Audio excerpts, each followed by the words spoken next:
پاکستان میں اقتدار کی جنگ خاصی دلچسپ نقطے پر پہنچ گئی ہے. اس کو عام فہم زبان میں ہم کہہ سکتے ہیں کہ انتہائی مزیدار پوزیشن پہ پہنچ گئی ہے. پچھلے کئی دنوں سے، بلکہ اگر ہم یہ کہیں کہ ایک ماہ سے، تو غلط نہیں ہوگا، یہ رسہ کشی جاری ہے. ایک طرف حکومت، دوسری طرف اپوزیشن. لیکن اب صورتحال جو آج سارے دن تک بھی واضح نہیں تھی، وزیر اعظم عمران خان کی تقریر کے بعد وہ صورتحال کافی حد تک واضح ہو چکی ہے. کس کی ہار ہوگی، کس کی جیت ہوگی، کون حکومت سنبھالنے جا رہا ہے، اور ساری صورتحال ہے کیا. عام لوگوں کے لیے شاید اس کو سمجھنا اتنا آسان نہیں ہے. حالانکہ یہ ٹوپی ڈرامہ، اس طرح کے سیاسی کشمکش پاکستان کی تاریخ کا ایک طویل حصہ ہے. جس دہائی میں بھی چلے جائیں، 70 کی دہائی میں چلے جائیں، 80 کی میں چلے جائیں، 90 کی چلے جائیں، ابھی اسی کو دیکھ لیں. ہر دور میں یہی کچھ اس قوم کو دیکھنے کو ملا.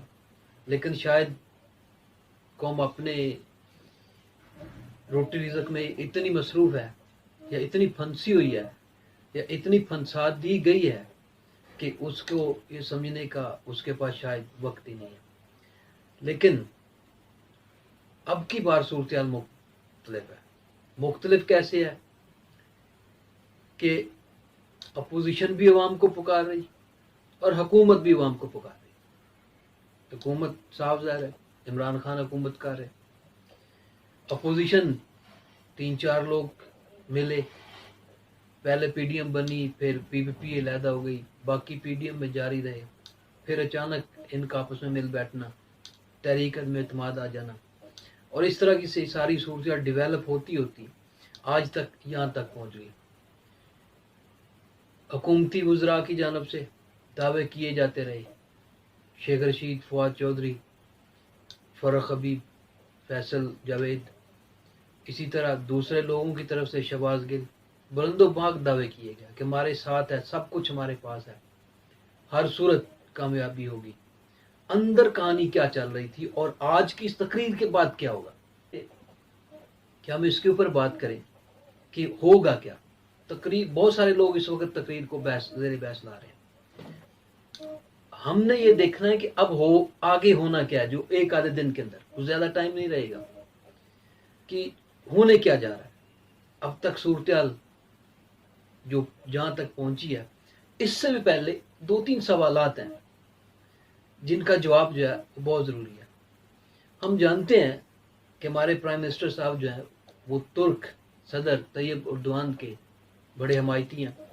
ان کی کیپیبلٹیز کو برملا تسلیم کرتے ہیں. لیکن شاید ان کی لائف ہسٹری سے انہوں نے سبق نہیں سیکھا کہ کبھی ترکی کے اندر بھی اسی طرح ان کی فورسز کا بڑا ہولڈ تھا.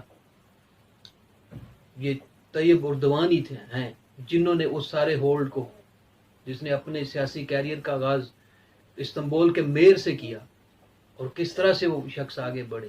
اور ایک وقت ایسا بھی آیا کہ شاید آرمی ان کو بھی کنٹرول کرنے جا رہی تھی، لیکن ان کے جسٹ ایک موبائل کے میسج کے اوپر پوری قوم باہر آ گئی. اب ہم نے قوم کو بہت پکارا، پھر جا کے آج یہ پریڈ گراؤنڈ کے اندر پورے ملک سے یہ گیدرنگ ہوئی. لیکن جب خان صاحب تقریر کر رہے تھے تو بہت سارے لوگ پنڈال سے نکل بھی رہے تھے، جن میں ان کے اپنے بہت قریبی لوگ بھی شامل تھے. بہرحال اس کو بھی چھوڑ دیں. دیکھنا یہ ہے، اور دماغ میں یہ سوال اٹھتے ہیں کہ کاش خان صاحب کو، ان کے پیروکاروں کو ہماری یہ بات پہلے سمجھ آ جاتی. ہم تو کہتے رہے تھے کہ یہ جو چل رہا ہے سسٹم، یہ نہیں چلنا چاہیے، لیکن کاش ان کو سمجھ میں آ جاتا. اسی طرح کاش انہوں نے کرپشن کرنے پر وقت ضائع کرنے کی بجائے انہوں نے کچھ ڈیلیور بھی کیا ہوتا، کچھ قوم کو بھی ملتا. لیکن چونکہ قوم میں اس لحاظ سے اپنی جڑیں نہیں بنائی، بلکہ اپنے جو حمایت میں لوگ تھے ان کو بھی گنوایا، تو نتیجہ یہاں تک نہ پہنچتا. انتہائی دلچسپ. ابھی خبریں آنا شروع ہو جائیں گی، فلاں بھی گیا، فلاں بھی گیا، فلاں بھی گیا، سب چھوڑتے جائیں گے. شاید اگلی جنگ خان صاحب کو تنہا لڑنا پڑے. حالات یہ بتا رہے ہیں تنہا انہیں یہ صورتحال فیس کرنا پڑے جو انتہائی دلچسپ ہوگی. ان کے قریبی لوگ بھی چھوڑ جائیں گے. اتحادی تو سمجھیں گے کو گیا. ہو سکتا ہے جب تک یہ ویڈیو عام ہو اس وقت تک اتحادی اعلان کر چکے ہوں. چودھری برادران سے، پرویز الہی سے، شجاعت سے آج بھی نون لیگ کا وفد مل چکا. یقیناً پیش رفت سامنے آئے گی. شاہزین بگٹی آج دوپہر سے اناؤنس کر چکے.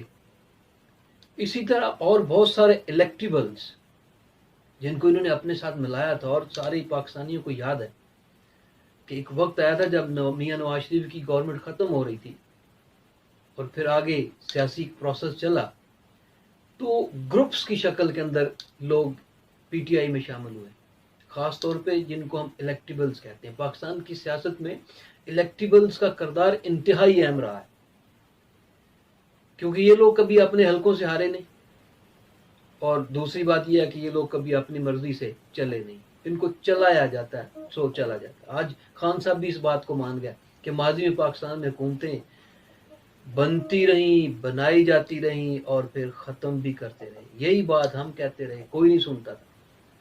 خاص طور پہ پی ٹی آئی کے ٹائیگرز اور آگے پیچھے کوئی بات سننے کے لیے تیار نہیں تھا. لیکن آج اسی سٹیج پہ آ کر کھڑے ہو گیا. لیکن یہ سٹیج خطرناک ہے کیونکہ اس سٹیج پہ اب جو جنگ لڑنا پڑے گی وہ تنہا لڑنا پڑے گی. بہت مشکل ہے ساتھ چلنا. تو چوری کھانے والے مجنو اور خون دینے والے مجنو بڑا فرق ہوتا ہے.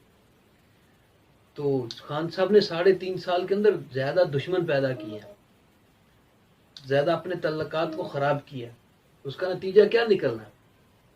اور پھر اس قدر علی اعلان ایک جلسے کے اندر جا کر ہم نے قطری خط کا شور سنتے رہے.